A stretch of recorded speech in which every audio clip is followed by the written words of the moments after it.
When the original Grand Cherokee launched 31 years ago, it really challenged conceptions about what a Jeep could, or indeed should even be.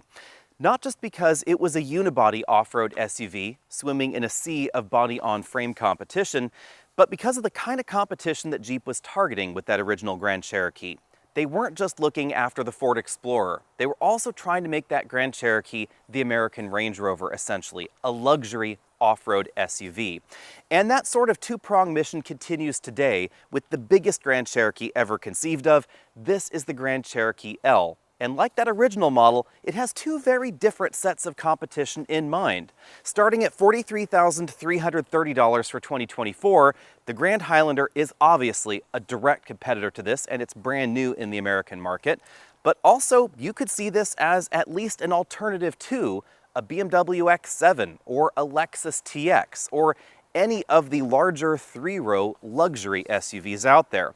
Because if you get carried away with options, the Grand Cherokee L will go over $80,000. And you'll find features in here that you won't even find on that new Lexus TX.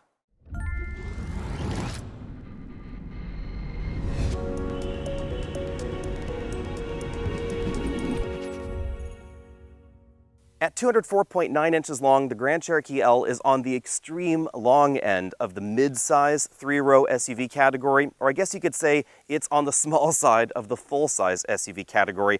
I'll let you decide what exactly competes with the Grand Cherokee L. This is about 11.5 inches longer than the two-row Grand Cherokee, definitely longer than the Ford Explorer or the Lincoln Aviator, but it is 10 inches shorter than the Wagoneer. So that means it is not a Jeep full-size SUV in those terms, but it is still pretty big. The greater towing performance and greater towing feel in the Grand Cherokee is not because this has a more powerful engine than the competition, because by and large it doesn't. This 3.6-liter V6 is the standard engine in every trim of Grand Cherokee L. It produces 293 horsepower, 260 pound-feet of torque.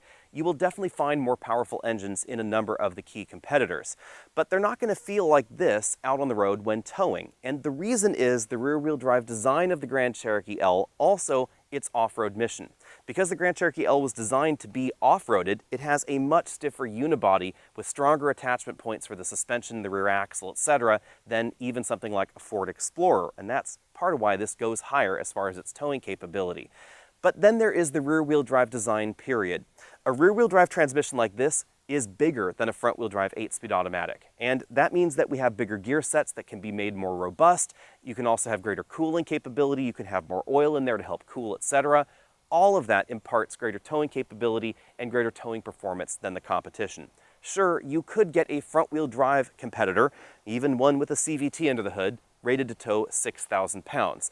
But it's not going to feel like this at all out on the road, and if I had 6,000 pounds behind it, I would much rather have this. It's going to have a more aggressive starting ratio, it's just going to be better able to hill climb, it's going to be better able to cool, and the Grand Cherokee L is actually SAE rated for that towing capability, something that not every crossover or SUV manufacturer bothers to do. Now, if you want the 7,200 pounds of towing capability, then you need to get the optional 5.7-liter V8. It is still kicking around for 2024. There had been some rumors that we would get the new Hurricane Inline 6 under this hood. That's likely going to have to wait until 2025 at the least. The 5.7-liter is available only in the top two trims. It's going to cost you well over $70,000.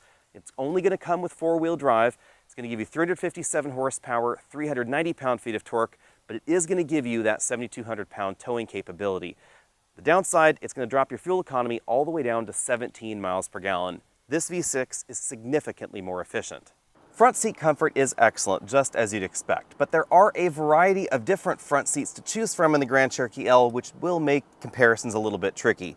This is one of the more expensive Grand Cherokees, so this is one of the more adjustable seats. We have an extending thigh cushion, we have four-way adjustable lumbar support, we have a power memory link tilt telescopic steering column, and front seat massage in this model. And the front seat massage is among the best. It doesn't have a massaging seat bottom cushion like you'll find in some European luxury sedans, but this actually has a better front seat massage than the BMW X7. It's actually a little bit more similar to Volvo's massage, where there are smaller air pockets in the seat back that really give you more of an actual massagey feel.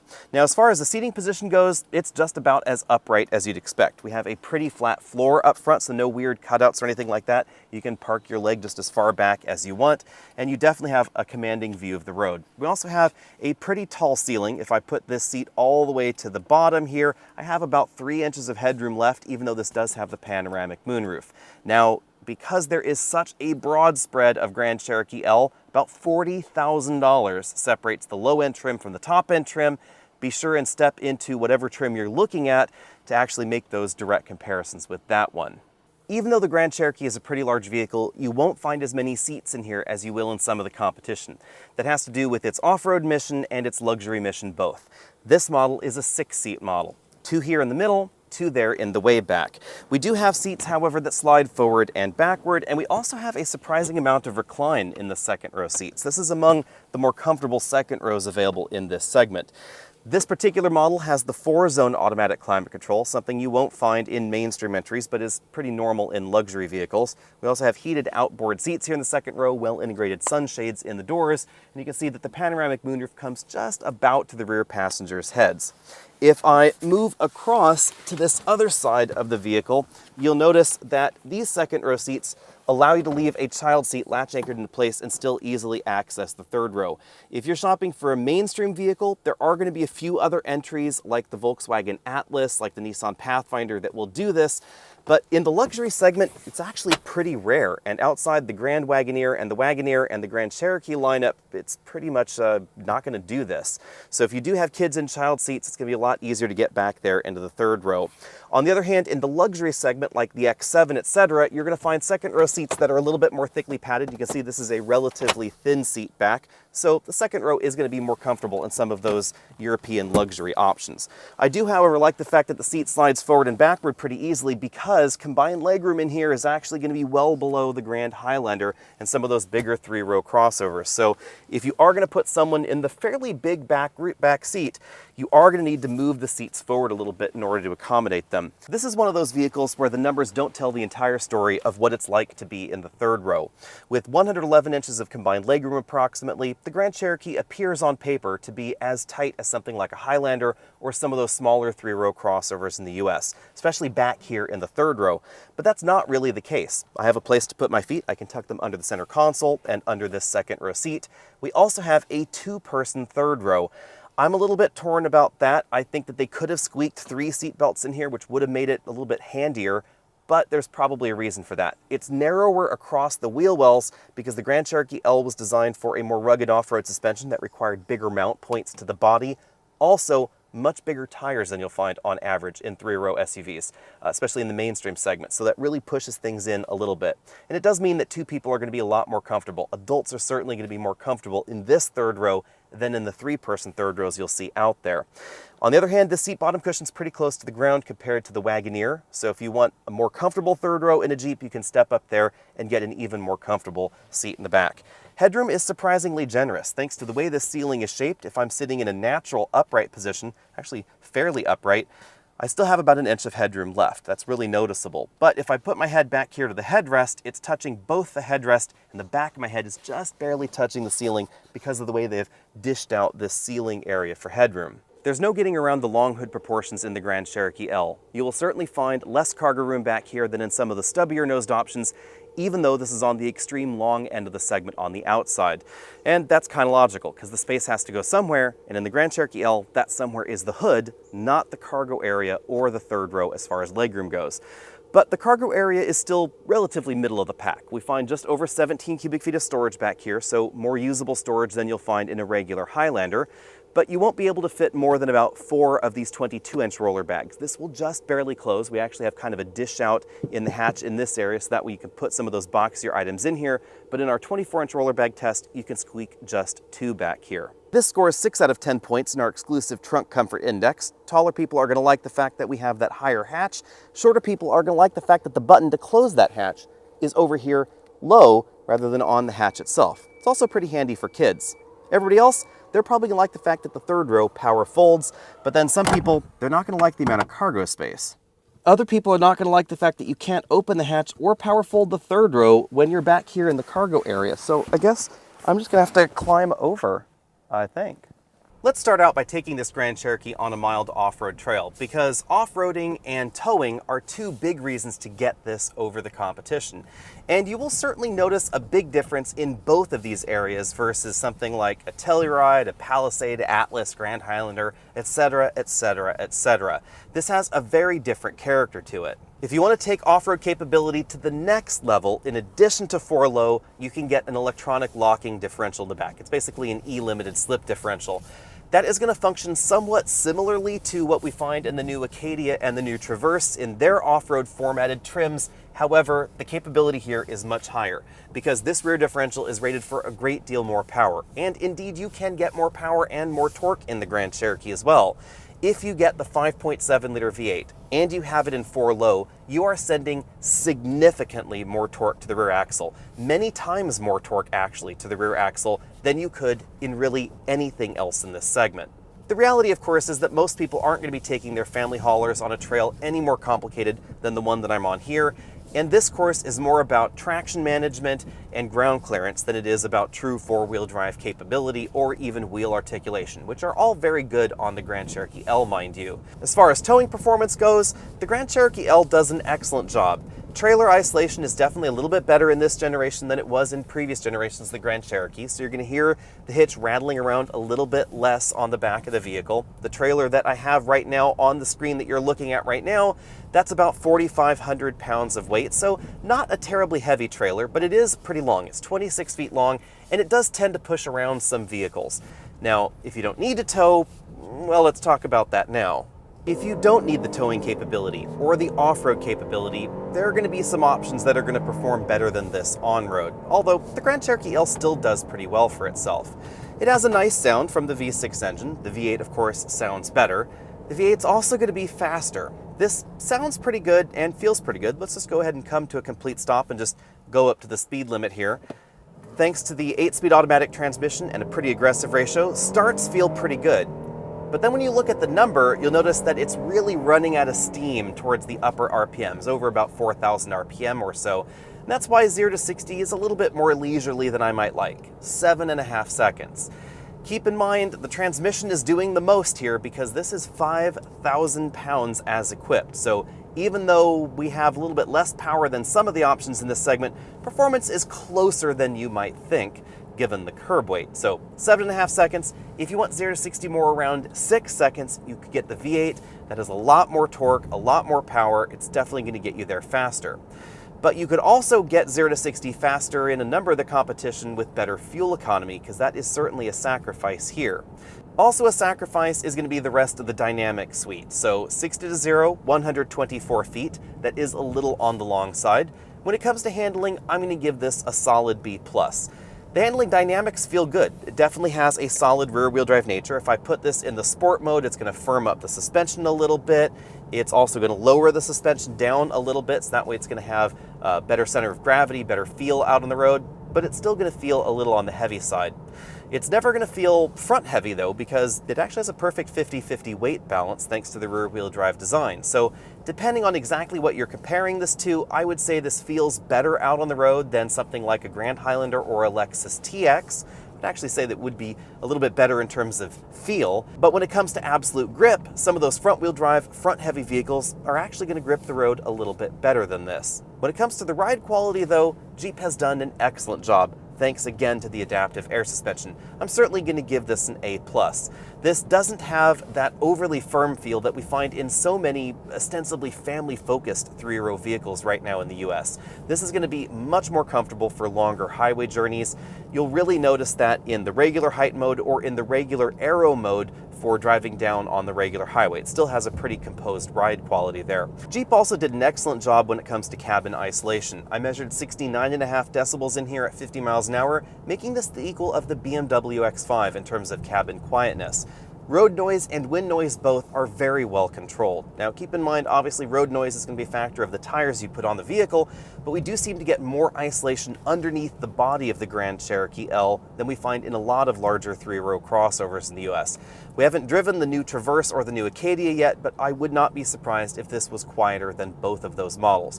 We'll have to see what GM has up their sleeves for the new Buick and the new Cadillac. We should be seeing those very, very soon. For me at least, fuel economy is where the Grand Cherokee starts to fall apart a little bit. Over a week of mixed driving, we've been averaging 19 miles per gallon. That's 2 miles per gallon less than the EPA fuel economy score, and I was not including our towing excursions in that fuel economy average. You will certainly find better fuel economy in a wide variety of the three-row competition, and there are a number of hybrid models to choose from. But the Lexus TX does offer a hybrid and a plug-in hybrid, and both are going to be more fuel efficient than this.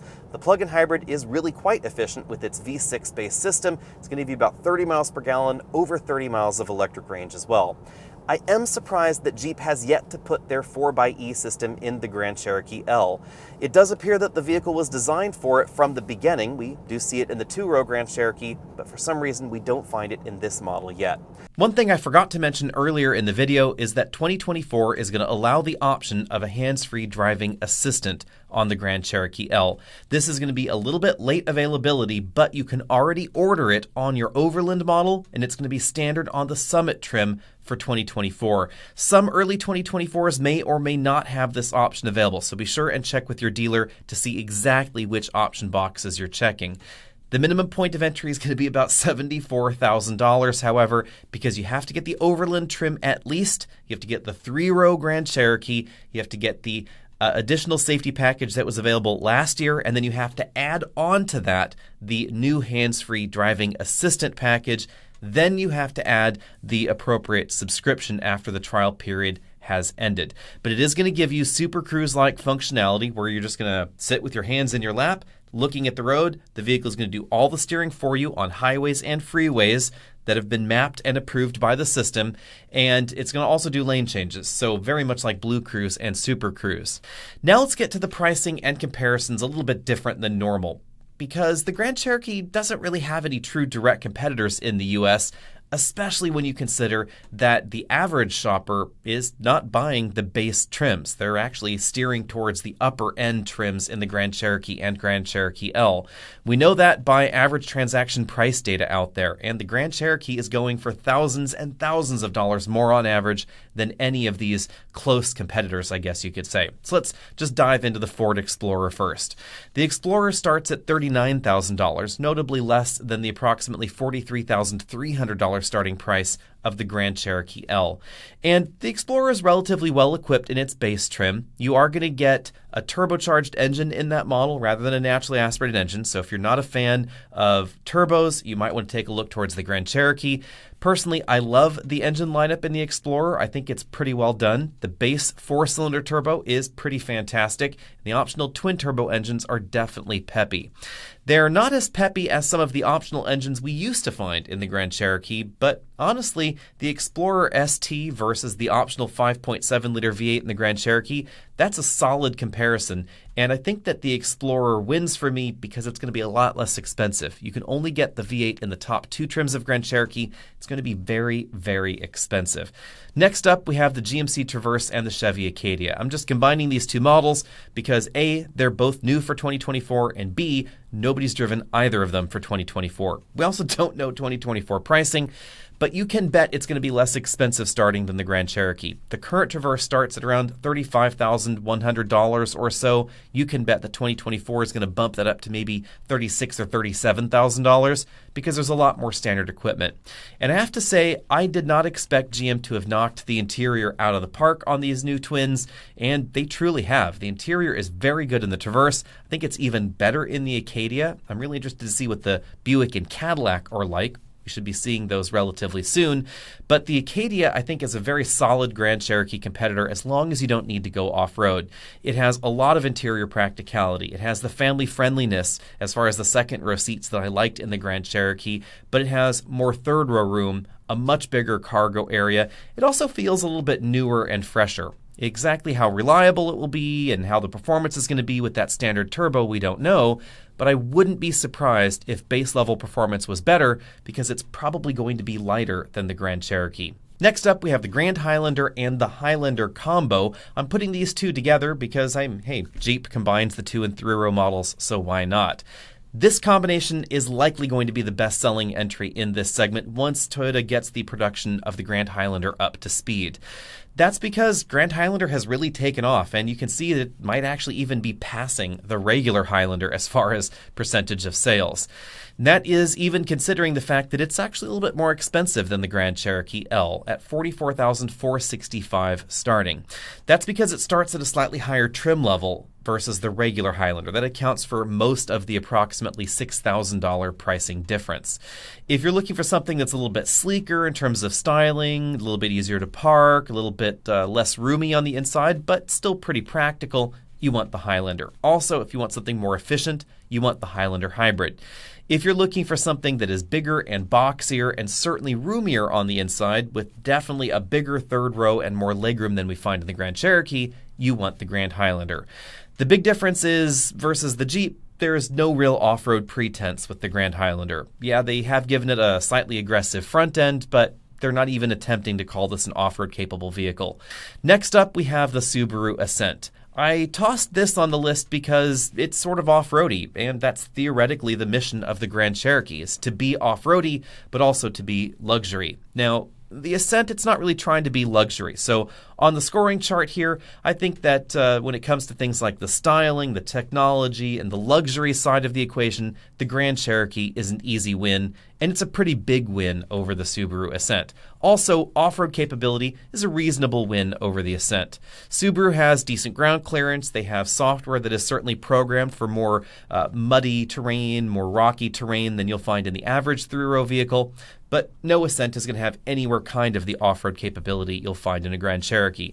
It will get you further down that trailhead. The suspension is softer, so it's going to be more comfortable on those rougher roads, gravel roads, etc. And it is going to be all of the off-road capability that most folks need, but not necessarily everything that everybody wants. Also, towing capability and hauling capability is going to be lower than the Grand Cherokee. But it is going to be quite a bit less expensive. Even if you get carried away with options on the Subaru Ascent, it's pretty hard to get it up to even mid-level pricing on the Grand Cherokee. And the Grand Cherokee will get over $80,000 if you're not terribly careful. And some people may think that's an awful lot to pay for a Jeep, but again, lots of people are definitely doing that. And if you want to pay even more for a Jeep, there's the Wagoneer. If you want to pay even more, there's the Grand Wagoneer. And if you want to pay even more, way over six figures, there's the Grand Wagoneer L, which is the biggest and baddest Jeep that they have ever produced. Jeep is really on a roll, at least as far as moving the brand upscale, and it does appear that this is leaving some shoppers behind. Not enough to knock them off of first place on the sales chart, obviously. It's worth noting that Wrangler is actually pretty high on that sales chart as well, so clearly lots of people have the pocketbooks to afford these Jeeps, but it is clearly leaving some of their core audience or their former core audience behind. Let me know what you think about all that down there in the comment section. I do really like the Grand Cherokee, but I have to admit, if my own money were on the line, I would probably be looking really seriously at the new 2024 GMC Acadia. I love the software. It gives you all of the features and functions that we've seen in the latest GM models, the really nice Google infotainment system. Keep in mind, this is a brand new model, so there may be some bugs to work out, but I do appreciate the big screens. I think the dashboard and the interior is done extraordinarily well, and it has the family friendliness and family friendly carrying capacity that you'd expect in a bigger and boxier vehicle. Also, pretty big cargo area, and there is going to be that AT4 version giving you a little bit more off-road capability. It's going to have basically a torque vectoring, semi-locking rear differential, the ability to send a bit more power to the rear, and a bit of extra underbody protection, but it's not going to go the two-speed transfer case route that we find in the Grand Cherokee. Personally, I think that would be just fine with me. Let me know what you think about that down there. And is Jeep going in the wrong direction? Should they not be chasing after Land Rover? Should they try and return to, maybe a bit more of their roots with the Grand Cherokee, which was certainly skewing towards luxury, but I would say more affordable luxury than the current model. In the meantime, be sure and find me over at Twitter, Facebook, Instagram, all those other things that apparently we're supposed to do all the time. Check out the related channels, especially the podcast. We're going to have some new podcast episodes coming up soon, and the EV Buyer's Guide channel, which is going in a slightly different direction lately. See all of you next week.